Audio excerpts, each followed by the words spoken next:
여러분, TV뉴스 보기 싫죠?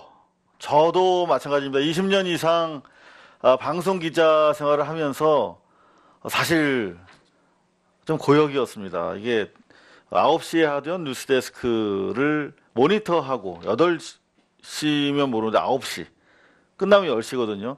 그런 일상을 20년 가까이 진행하다 보니까 정말 뉴스 일로 보는 게 참 고역이었는데, 여러분들은 오죽하시겠습니까? 여기 보면 방송사사 메인 뉴스 시청자 수라고 하는 통계가 있어요. 보시면은 KBS가 전 연령대에 걸쳐서 1위를 하고 있습니다. 근데 제일 중요한 것이 이제 20대에서 49세까지의 시청자 분포를 방송사에서는 제일 중요한 지표로 보거든요. 여기 보시면은 SBS가 20세에서 49세 기준으로 가장 많은 30만 명, 한 27만 명 정도의 시청자를 확보하고 있습니다. 생각보다 적죠. 많이 안 봅니다, 뉴스를. 이렇게 과거에 비해서 절반, 세 토막 가까이 난 상황이에요. KBS가 바로 아래 27만 명, JTBC 21만 명, MBC가 20세에서 49세, 그러니까 50살까지의 경제 활동을 열심히 하시는 그 세대로부터 15만 명 정도의 시청자밖에 가지고 있지 못하다. 실시간으로. 상당히 뉴스의 미래가 없는 셈이 돼버리기 때문에 심각한 상황입니다. 그만큼 뉴스를 안 보고 계세요.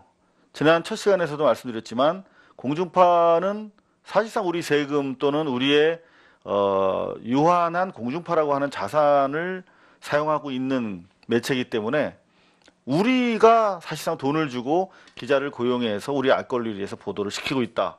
이렇게 얘기해도 과언이 아닌데, 여기 보십시오. KBS는 전체 시청자가 113만 명, SBS 73만으로 2위인데요. JTBC 60만 정도 되고 MBC가 이제 43만. 전체적으로 봤을 때 한 270만 정도 되나요? 어떻게 됩니까? 180, 300만 정도 되는 인구가 지금 시청을 하고 계시다. 물론 여기 보면은 이제 JTBC가 모바일에서는 현재 1위를 차지하고 있습니다. 중요한 건 뭐냐면 갈수록 공영방송, 공중파의 시청률은 떨어지고 있는데, 이 모바일, 특히 유튜브에서 박근혜 대통령을 지지했던 이른바 태극기 부대 쪽 사람들의 모바일 시청량은 대단히 늘어나고 있다. 이게 현실입니다. 그래서 고발 뉴스에서 여러분들 낭비되고 있는 우리의 자산이죠. 공중파 뉴스. 볼만한 것들 잘 찾아보시면 있습니다. 그래서 공중파 뉴스를 여러분들을 대신해서 제가 봐드리고 의미를 반추하는 그런 코너. 여러분, TV뉴스 보기 싫죠? 2회 시작하도록 하겠습니다. 주말 뉴스가 특히 재미가 없어요. 좀 시청률을 쭉 제가 뽑아봤는데 안 보십니다. KBS가 평일 13%였는데 9%, 8%대로 떨어졌어요. 1위인데 다른 매체들은 훨씬 낙폭이 큽니다. SBS가 5%, 그리고 MBC 3% 뭐 이런 상황이에요. JTBC도 마찬가지고요. 그나마 이제 8.9%로 1위를 차지한 KBS를 보면 메르스로 깔았습니다. 그러니까 그만큼 이제 이게 공중파 입장에서 중요한 뉴스인데, 하나, 메르스 위기경보 주의 단계 격상, 메르스 확진 환자 이틀째 격리까지 2시간 30분 초기 대응 적절했나 진단, 그 다음 메르스 긴급 관계장관 회의, 과잉 대응이 더 낫다, 이런 강력한 의지, 그리고 공항 메르스 검역 강화, 3년 만에 메르스 확진, 지역 확산 가능성은 하나, 둘, 셋, 넷, 다섯, 6꼭지를 대부분 전반부를 할애해서 KBS답게 보도를 하고 있습니다. 그런가 하면은 북한의 정권 70주년, 상당히 기념할 만한, 북한 입장에서 봤을 때 기념일인데요. 열병식에서 ICBM이 출연하지 않았다, 이런 보도. 미국에 대해서 상당히 전향적인 신호를 보냈는데요. 그에 따른 미국의 반응이 기대가 되고 또 반응을 촉구하는 긍정적인 반응을, 그런 보도들이 이어졌습니다. 예상보다 더 조용했던 열병식, 김정은의 속내는 하는 내용이 그런 것이었고요. 그런가 하면은 상도동 어린이집 붕괴 사고 상당히 앞부분에 주요 블록으로 처리를 했죠. 나머지는 뭐 특별한 뉴스들이 없습니다. 여러분들도 마지막에 나왔던 토종의 반격, 사라지는 황소개구리 뉴스 정도에서 뉴스 볼맛을 느끼셨을 수도 있겠는데 대체로 평이한 주말의 뉴스였습니다. SBS 역시 마찬가지입니다. 메르스 하나, 둘, 셋, 넷, 다섯 꼭지로서 처리를 했고요. 특별히 KBS에 비해서 다른 뉴스는 없었습니다. 마찬가지로 ICBM이 없는 조용한 열병식에서 북한의 70주년 정권 수립 기념일 퍼레이드 중계를 했고요. 마찬가지로 김정은이 연설 없이 참가만 했다. 미국을 의식해서 수위 조절한 것으로 보인다. 마찬가지로 북한이 미국에게 보였던 시그널을 전하는 그런 스트레이트 보도로 이어갔습니다. 마찬가지로 약속이나 한 듯이 KBS와 상도 유치원 철거 현장을 보도했습니다. 이어서 자, 그런가 하면은 뭐 특별한 뉴스는 보이지 않는데요. 저는 지난 주말에 걸쳐서 SBS가 가장 눈에 띄는 보도를 했다 이렇게 생각이 됩니다. 왜냐하면 목요일이었죠. 쌍용 자동차 관련해 가지고 상당히 의미 있는 여론조사가 있었어요. 여러분들 보지 못한 분들이 많으실 텐데 이 내용입니다. 저희 고발뉴스에서는 KBS, MBC, JTBC 매우 유감입니다 라고 하는 우리 고발뉴스 미디어 전문기자 민동기 기자의 작성한 보도를 올렸었는데요. 이게 무슨 말이냐면 지난 목요일 날 쌍용차 해고자 배우자 실태조사가 이루어졌어요. 와락이랑 고대 연구소가 주최를 해서. 그런데 무려 해고 노동자들의 배우자죠. 대부분 이제 주부들인데요. 일반 여성의 8배, 거의 50%에 달하는 해고자 가족, 배우자들께서 진지하게 지난 1년간 자살을 생각해 본 바가 있다. 상당히 충격적인 그런 뉴스였어요. 그런데 대부분 우리가 국민의 자산이라고 할 수 있는 공중파 매체에서는 다루지 않았습니다.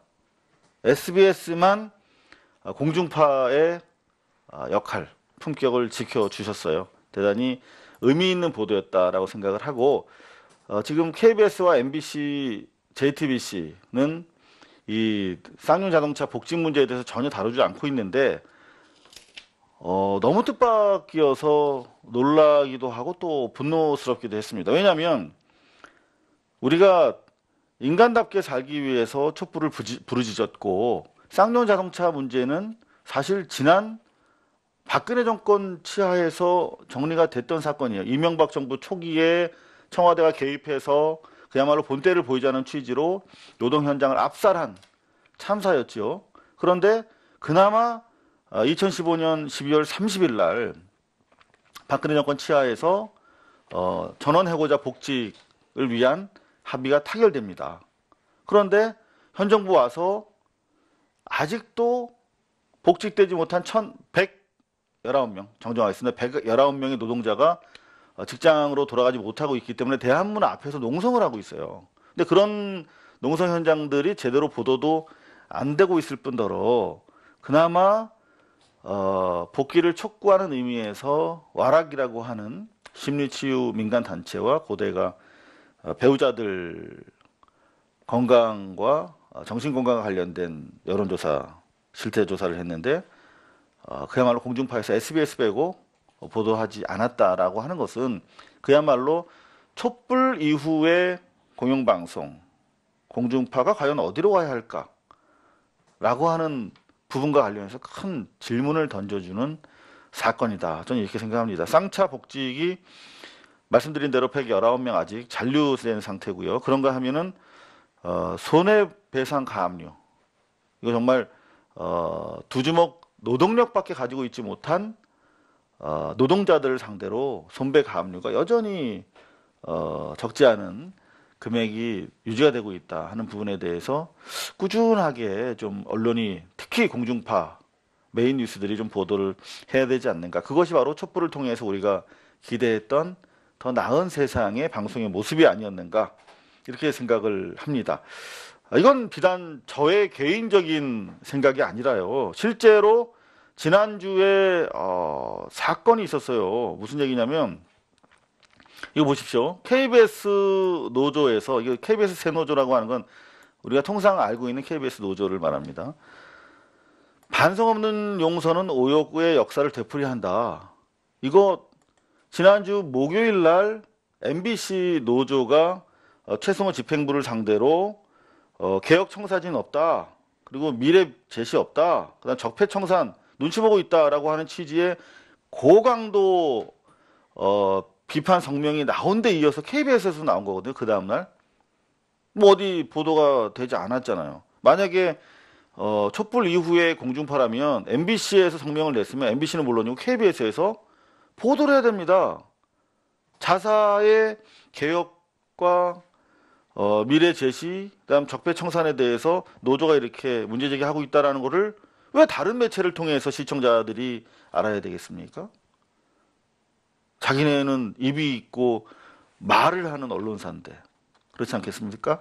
그래서 이런 상황이 되풀이되고 있다. 그나마 SBS가 좀 나았다라고 하는 그런 생각을 가지게 됐습니다. JTBC 넘어가 볼까요? 제가 오늘은 SBS를 좀 칭찬하고 있는데 SBS가 잘 빠져나가는 것 같아요.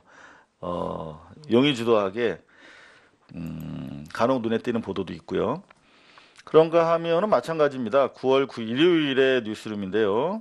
일부에서 마찬가지로 확진자 현지 접촉 한국인 2명도 유사 증세로 격리 치료 중이다 하는 보도. 동선 따라가 보니 공항에서 격리까지 방역에 구멍이 있었다. 항상 이렇게 사고가 나면 사고가 날 만한 환경을 우리가 가지고 있었다라고 하는 것들을 뒤늦게 알게 되는데요. CCTV를 다시 보니 밀접 접촉자가 추가 더 늘어날 우려도 보인다는 취지. 메르스 의심 증상 이렇게 대응하면 된다. 뭐 네 꼭지밖에 안 되지만 충실하게 보도를 한 것 같습니다. 역시 JTBC네요. 북한 KBS, SBS와 똑같아요. 정권 수립 70주년 열병식 ICBM 대륙간 탄도탄 핵무기를 실어 나를 수 있는 캐리어죠. ICBM을 보여줄 필요가 이제 없죠. 사실 자기들이 다 가지고 있는 거를 미국으로부터 인정을 받았고 또 미국과 핵 폐기를 두고 트럼프 임기 내에 깔끔하게 정리하겠다라고 통보까지 한 상태에서 뭐 보여줄 이유가 없는 것이겠죠. 미국 입장에서, 북한 입장에서는. 그래서 미국 때문에 수위 조절을 했다. 한 꼭지로 컴팩트하게 처리했습니다. 그런가 하면 역시 상도 유치원 철거 작업 JTBC 역시 비중 있게 다뤘고요. MBC 봐야겠죠. MBC도 마찬가지입니다. 근데 전 재미있었던 게 요 KBS 요 보도를 보여드리려고 사실 이야기를 가져왔어요. MBC 보도를. 뭐냐면 KBS가 지난 7일이죠. 금요일 특종을 본의 아니게 했어요. 홋카이도 쪽에서 제가 웃으면서 말씀드려서 죄송한데 지진이 났잖아요. 산사태와. 그런데 현지 다른 기자들 도착하기 전에 KBS 기자가 유지항 기자라는 분인데요. 현지 연결이 이루어졌어요. 어떻게 된 것일까요? 쭉 내려가 봤더니 유지항 기자가 현재 고립돼 있대요. 왜 고립돼 있나 봤더니 휴가 갔다가 많이 놀랐겠습니다라는 말이 나와요. 휴가 갔다가 하필이면 거기서 지진을 만난 겁니다. 기자들은 항상 이런 일종의 판타지가 있어요. 그러니까 출장 가거나 놀러 갈 때 혹시 이 비행기가 막 흔들리잖아요. 그럼 이거 추락하면 내가 보도해야지. 전화 터지나 막 이런 항상 그런 대비하는 그런 마음이 있습니다. 그런데 유지양 기자가 홋카이도 놀러 가셨다가 특종을 잡았어요. 그래서 진원지에 80km면 상당히 가까운 곳인데 노보리베츠라고 하는 어떤 온천 휴양지인가요? 모르겠습니다. 여하튼 그쪽의 상황을 생생하게 알려주는 그 리포트를 하셨어요. 유지양 기자. 이런 경우에 이제 로또 맞았다고 하는데 보통 못 돌아오게 합니다. 회사에서. 그냥 있으라고 그러고 현지에서 계속 머물면서 보도하게 되는데 어떻게 되실지 모르겠네요. 이렇게 얻어 걸리는 특종의 클래식이 하나 있어서 소개를 해드리려고 제가 꺼냈는데 바로 이 기사입니다. 1995년 6월 29일 삼풍백화점이 붕괴된 그야말로 한국 사건 사고 뉴스에서 절대 빼놓을 수 없는 그런 참사가 이루어진 날인데 이날 이제 엄기영 앵커가 메인 앵커를 했고 여기 보면은 정동영 앵커가 현장 진행을 해요. 그런데 재미있는 것은 당시에 도인태 기자가 이제 사회부 경찰 기자였는데 하필이면 그 시간에 삼풍백화점에서 쇼핑을 하고 있었던 거예요. 사실 그럼 안 되는 시간이거든요. 근무 시간인데. 그러니까 근무 시간이라고 하는 죄책감에다가 눈앞에서 백화점이 우르르 무너지는 것을 바로 목격했기 때문에 사람이 얼이 나간 거예요. 그래서 그 세계적 특종의 기회를 거의 방송 사고 수준으로 어리버리해서 넘긴 그런 케이스가 있습니다. 근데 이건 이제 정돈된 뉴스잖아요. 그날 밤에 뉴스데스크였기 때문에 당시 일보 상황에서 현장에서 생방송 물린 영상은 제가 찾지를 못했는데 한번 삼풍백화점 도인태 기자 찾아보시면 혹시 스틸 사진 올라가 있을지 모르겠습니다. 이렇게 정리를 간단하게 주말 뉴스라 특별한 내용들이 없었는데요. 또 하나 그 나름대로 JTBC는 사실 단독이라는 표기를 안 하고 있습니다. 그래서 JTBC 기사는 다 보거나 다 열어봐야 되는 상황인데 요거는 저희가 봤을 때 다른 매체라면 단독 표기를 했을 법한 뉴스예요. 뭐냐면 지금 그 형제복지원과 관련해서 지금 조사가 이루어지고 있는데 윗선에 외압이 있었다라고 하는 소식을 JTBC에서 보도하고 있지 않습니까? 그런데 당시 부산지검장이 이제 외압을 받고 또 아래의 수사를 방해한 중간, 그러니까 윗선으로 지목이 된 사람인데 바로 국회의장을 지낸 박희태 씨라는 거죠. 이 사람을 취재 결과 확인했다. 결국 우리가 말하는 적폐의 뿌리는 정말 깊고 그야말로 하루아침에 우리가 무너뜨릴 수 없을 만큼 견고하다라고 하는 사실을 다시 일깨워주는 그런 보도였다는 것 같습니다. 마지막으로 이 뉴스를 좀 전해드리고 싶어요. 이 스튜디오 드래곤이라고 하는 건 이제 CJ 쪽의 드라마 제작사입니다. 이번에 여러분들 좋아하셨던 미스터 선샤인 등을 제작한 요즘 제일 잘 나가는 국내 제작사라고 할 수 있는데 여러분들 아시다시피 드라마 제작 현장이 너무나 열악하기 때문에 그야말로 죽음의 드라마 촬영장이다라고 문제 제기가 되고 있고 최근에 방송의 날에서 문재인 대통령께서 드라마 제작 현장의 어떤 그 갑질 문제라든가 노동권에 대해서 언급을 하셨는데 이미 말씀드렸던 것처럼 공교롭게 그 문재인 대통령의 갑질, 척결 그리고 노동권 확보와 관련된 당부의 말씀은 보도가 된 바가 없지요. 공중파에서. 다만 방송 환경과 관련해서 중간 광고, 규제 해제 등 자신들한테 유리한 보도를 열심히 했는데 그나마 스튜디오 드래곤에서 이제 스태프들과 개별 계약을 맺는다. 노동자성을 인정해서